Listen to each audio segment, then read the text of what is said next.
औज़ुबिल्लाहि मिनश्शैतानिर्रजीम बिस्मिल्लाहिर्रहमानिर्रहीम। अस्सलामु अलैकुम नाज़रीन इकराम, बड़ी इम्पोर्टेंट जजमेंट है हमारे पास। राना नसरुल्लाह खान बाबर इसमें रिस्पोंडेंट हैं। Nargis Parveen versus Rana Nasrullah Khan Babar 2002 YLR 3162। नाज़रीन इकराम, इसमें मामला कुछ यूँ है कि ज़मीन का जो मालिक था असल, वो फौत हो गया और इसके वारसान में एक बेवा, 3 बेटियां और एक बेटा थे। तमाम के तमाम वारसान के नाम जो विरासती ज़मीन थी ना, वो ट्रांसफ़र हो गई, उनका इंतकाल भी हो गया ज़मीन का, यानी म्यूटेशन भी हो गई। अब जो बेटा था ना, उसने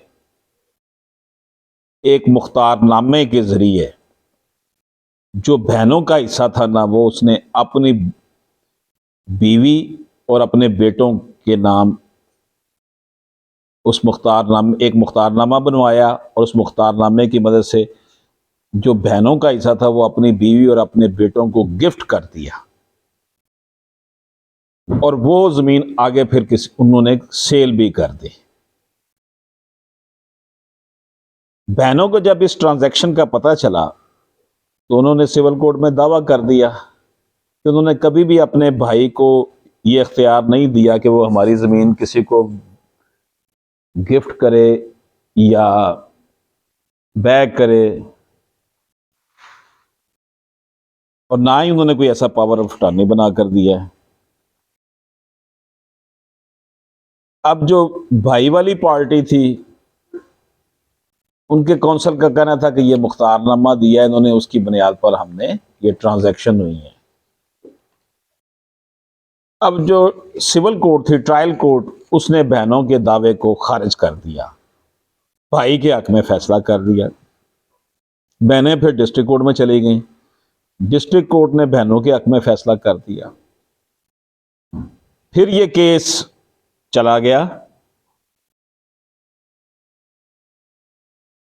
सुप्रीम कोर्ट ऑफ पाकिस्तान में, वहां से ये रिमांड हुआ, दोबारा ट्रायल कोर्ट में आया कि जनाब इसको दोबारा से देखें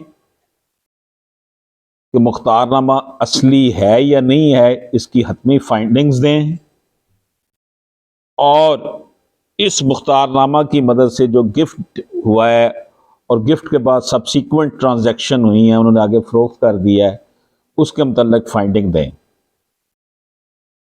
अब भाई की तरफ से जो गवाहान पेश किए गए वो ये साबित ना कर सके कि मुख्तारनामा दुरुस्त है,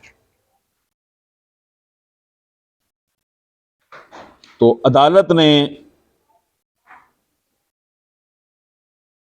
कहा कि ये जो मुख्तारनामा है और इसके मुख्तारनामे की बेस पर जो भी ट्रांजैक्शन हुई हैं ये वाइड है और ये बहनों के हक में फैसला हुआ। मुबैना पावर ऑफ अटॉर्नी के इजरा को साबित नहीं किया जा सका। पहला पॉइंट तो ये है इसमें कि जो पावर ऑफ अटॉर्नी था उसको साबित नहीं किया जा सका। अब जब पावर ऑफ अटॉर्नी साबित नहीं हुआ तो उसकी बुनियाद पर होने वाली ट्रांजैक्शन भी गलत साबित होंगी। तो गोया कि जो उसने गिफ्ट किया था अपनी बीवी और अपने बेटों को, वो, और उसके बाद फिर सब्सिक्वेंट उन्होंने आगे सेल कर दिया, वो भी नल एंड वाइड है। तो मैं यहां पर आपकी खिदमत में एक बात करूं, सबसे अहम बात यह है इस केस में कि जो हिबा होता है या गिफ्ट होता है ना, वो बंदे ने खुद करना होता है, पावर ऑफ अटॉर्नी पे हिबा नहीं हो सकता। तो इस केस में तो पहला फ्लॉ ही यही है कि जनाब आप हिबा की बात करते हैं, हिबा तो पावर ऑफ अटॉर्नी पे हो ही नहीं सकता था। ये तो केस यहीं से ही गलत साबित हो जाता है।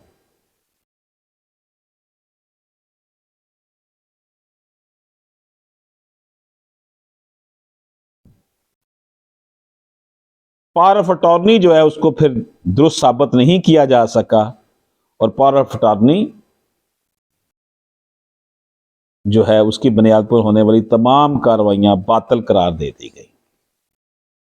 Original owner of suit land had died and was survived by widows, 3 daughters and 1 son, and land left by deceased owner devolved on his legal heirs according to Islamic law of inheritance, and inheritance mutation in that respect were attested accordingly. जमीन का असल मालिक फौत हो गया, उसके बाद उसकी एक बेवा, 3 बेटियां और एक बेटा थे जो वो पसमानदगान में छोड़कर गया। तमाम विरासती जो जायदाद थी वो इस्लामिक लॉ के मुताबिक जो विरासती इंतकाल हो गए सबके। Son of disease on basis of power of attorney allegedly executed by his sister in his favor gifted away properties of his sister to his own son and wife who further alienated the land to Wendy's। और भाई साहब ने क्या किया, एक मुबैना power of attorney बनाया और अपनी बीवी और अपने बच्चों को, अपने बेटों को वो ज़मीन गिफ्ट कर दी अपनी बहनों की। भाई तो अपनी कर, बहनों की क्यों कर रहा है?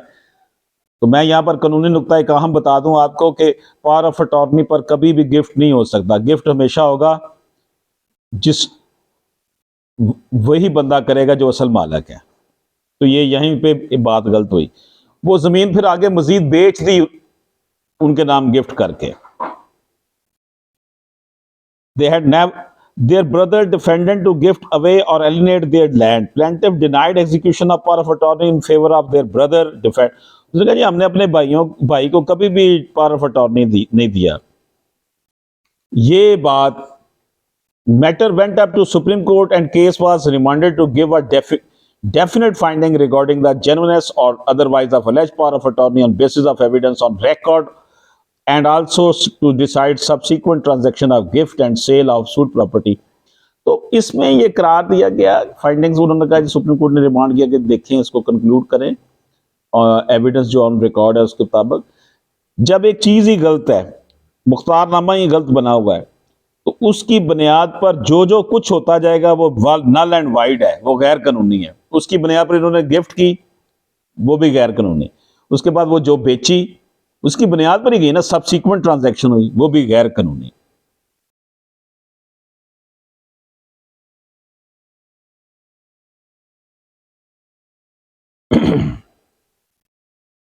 Findings of trial court that execution of power of attorney was proved by defendants could not sustain execution of alleged power of attorney having not been proved, all subsequent transactions based on same were void।